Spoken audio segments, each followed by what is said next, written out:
والسمك في الماء، وسبحان من رزق الحية في الآراء والدود في الصخرة الصماء، وسبحان من تكفل الأرزاق وكتف الآجال، وسبحان ذي العزة والجلال مصرف الشؤون والأحوال. أحمده سبحانه وتعالى وأشكره وأتوب إليه وأستغفره، وأشهد أن لا إله إلا الله وحده لا شريك له، وأشهد أن محمدًا عبده ورسوله صلى الله عليه وعلى آله ومن نهج بنهجته واستنى بسنته إلى يوم الدين. أما بعد،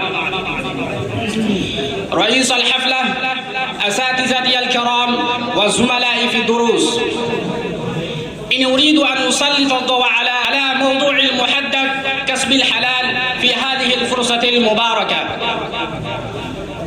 أيها المسلمين، ليست العبادة فقط أن تدخل المسجد وتصلي وتخشى وتبكي وتصوم وتزكي، إنما العبادة أعم وأشمل، ومن أهميتها أن تنظف مطعمك ومشربك وأثاثك ومركبك، وتتحرى الكسب الطيب، وتأكل الحلال، وتتحزى من الحرام وخبيث الأموال.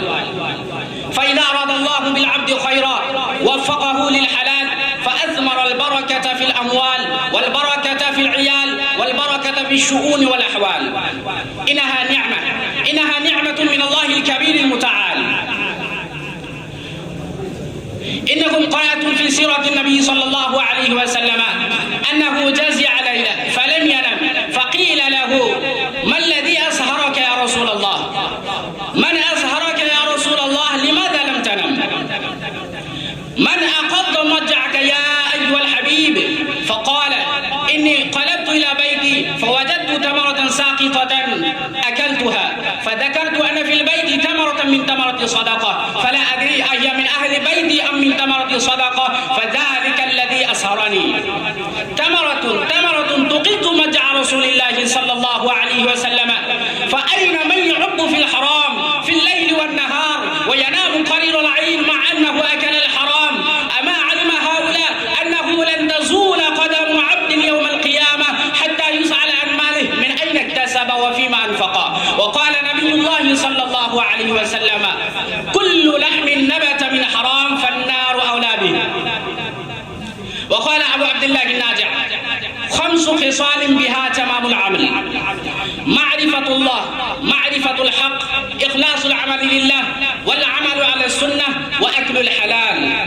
إن فقدت الواحدة لن يرتفع العمل، وذلك إذا عرفت الله ولم تعرف الحق لن تنتفع، وإذا عرفت الحق ولم تعرف الله لن تنتفع، وإذا عرفت الله وعرفت الحق ولم تخلص العمل لله لن تنتفع، وإذا عرفت الله وعرفت الحق وأخلصت العمل لله ولم تعمل العمل على السنة لن تنتفع، وإذا تمت الأربع ولم يكن الأكل من حلال لن تنتفع. ولكن إذا دققنا النظر في مجتمعنا وفي أيامنا وأزماننا التي نحياها لوجدنا بعض الناس يتعاملوا بالربا والالتشاء ويأكلوا مال اليتيم ويأخذ حقا من الميراث ليس من حقه. أيها المسلمون، إن الله تبارك وتعالى خلق العباد كلهم ليعبدوه في كل زمان وفي كل مكان وفي كل موقف وفي كل حال. والقرآن الكريم يضم مثل هذه الأحكام في نوادي الخطب على ألسنة الناس: وما خلقت الجن والإنس إلا ليعبدون.